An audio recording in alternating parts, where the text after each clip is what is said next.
Yo cuando era niña se decía que si Lope García de Salazar pasaba por un pasadizo subterráneo a la iglesia, que si al Colegio del Carmen pasaban también, o a Santa Clara pasaban también de no sé dónde. ¿Esto qué hay de cierto? ¿Hay pasadizos subterráneos por los que las monjas escapaban o recibían visitas sospechosas durante la noche? Bueno, yo creo que todo esto son un poco leyendas, cosas que se dicen, efectivamente, que se van transmitiendo a lo largo del tiempo, pero sí que es cierto que hay personas, ¿verdad?, como Rubén Lasella se ha contado, no pongas tanta edad, y, no bueno, me jodas, fastidia. otras personas distintas o más jóvenes que han comentado que efectivamente sus juegos infantiles pues pudieron contemplar que existían ciertos pasadizos o ciertas zonas hundidas, etcétera, etcétera, junto a la Casa Torre de Salazar. Pero bueno, para eso estamos aquí, para ver realmente ahora, con medios técnicos modernos, qué es lo que hay debajo. Oye, hay un libro que es Las cenizas del esplendor, que lo escribió Menchaca, y que no vivía en Portugalete, pero era de la familia de los Salazar, descendientes, y escribió un libro, que es una trilogía. Las cenizas del esplendor son las cenizas del esplendor de los neguríticos, ¿no? Y entonces, claro, cuenta de la niñez de los personajes, que es un poco medio biografía, cómo vivían aquí. Y las crías contaban de que siempre tenían obsesión por esos pasadizos, que le preguntaron a su abuelo, les dijo, sí, yo entré por ahí, pero es que se derrumbó y tal. O sea, que ya hasta en la familia pero claro, estamos hablando del siglo XIX, cuando ya dice que se habían hundido. Cuando en el año 34, la Revolución de Octubre, quemaron la torre y tal, pues se quedó al descubierto. Y los chavales de entonces se metían y encontraban el agujero que entraba.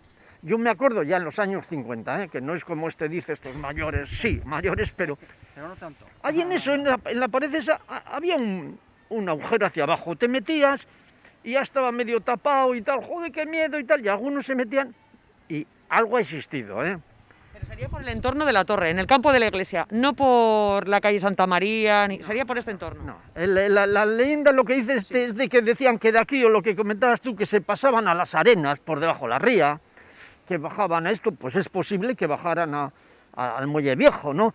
Cuando hicimos la restauración de la iglesia, yo era entonces presidente, el cura ya, yo me merecía Artúa, cuando levantaron todo el suelo y dice, oye, por casualidad, hacer un agujero en esta esquina, a ver si aparece. O sea que no es una... Y con lo que se hizo el otro día, con georradar, unos escáneres que se van a hacer, ¿qué es lo que podemos llegar a ver?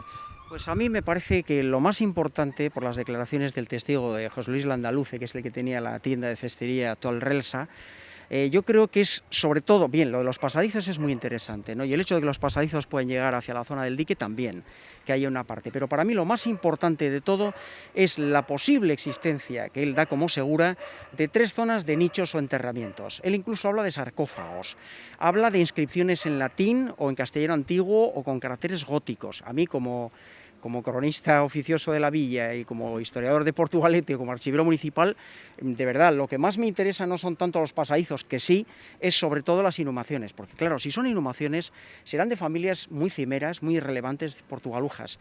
Y claro, cuando Carmele Goñi en su momento hizo el análisis por medio del carbono 14 en 1984 de las 3 vigas que se encontraron al lado de la zapata del inicio de las obras que hizo Landaluce, al tomar posesión de su comercio, pues se encontró una fecha de carbono 14 que es 1364. Si ahora queremos celebrar el 700 aniversario de la fundación de la Villa de Portugalete en 1322, pues encontrásemos unas inhumaciones, o igual que no tienen por qué ser de 1364, pero que fuesen de la segunda mitad del siglo XV o incluso de la primera mitad del siglo XVI y fuesen de familias relevantes portugalujas, creo que sería un descubrimiento importantísimo. Aparte de que Javier Franco, que es uno de los arqueólogos que está realizando los trabajos de prospección por parte del Museo Minero, lo que me ha comentado es que cabe la posibilidad de que la planta antigua inicial de la fundación de la iglesia de 1322 se halle más adelantada de lo que es la planta sobre la que se ubica en la actualidad la actual basílica, con lo cual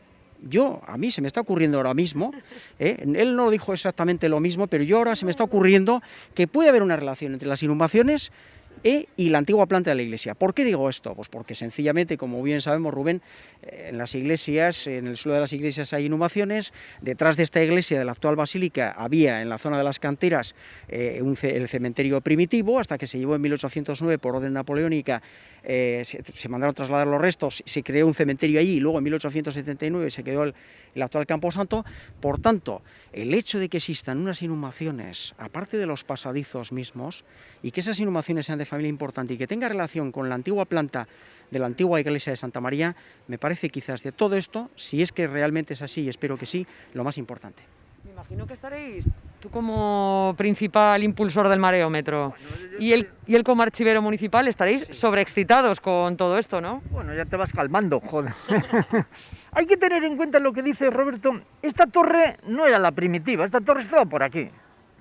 La iglesia estaría también, la primitiva, que es lo que dicen los primeros restos cuando se fundan, pues harían una ermita por aquí, unas casas alrededor, y eso es lo que tiene que estar aquí. Porque cuando hicieron esta iglesia, las primeras noticias que tenemos al final son de 1400 y pico, antes no sabemos nada. Cuando lo van haciendo, dice que lo van haciendo alrededor de la ermita que había, de la iglesia. La van haciendo, van levantando, y cuando ya está para arriba tapado, tiran la de abajo y se queda esta. Quizá no estaba dentro, pero estaría un poco desplazado. Pero de todas maneras, esas iglesias pequeñas podían tener debajo, lo que dice Roberto, pues todos sus sepulcros y todas sus cosas, y las primeras edificaciones de la villa pues podían estar en este entorno.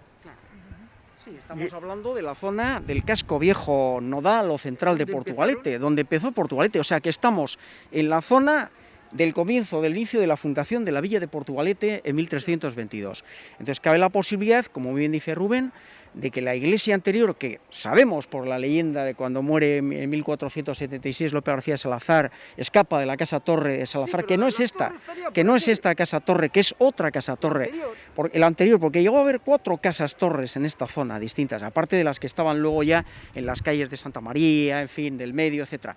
Entonces quiero decir que, obviamente, se subió con una escalera a la iglesia. No te puedes subir a una iglesia. Tenemos que hacernos una idea de que la anterior, como dice Rubén, pues eso, tipo ermita, tipo iglesia con unas dimensiones mucho más reducidas, con menor planta, con menos alzada que la actual, por supuestísimo, que empezó a construirse pues, en 1492, a finales del siglo XV. Él muere en 1476, Lope, es envenenado, como sabéis, por la leyenda. Entonces, no sabemos, pero bueno, a ver cómo está la topografía de la villa antigua aquí. Yo creo que todos estos trabajos de georradar y los que sigan de graviometría probablemente posibilitarán el saber, el conocer cómo es esta zona, que es la zona de inicio y la fundación del Villazgo Portugalujos.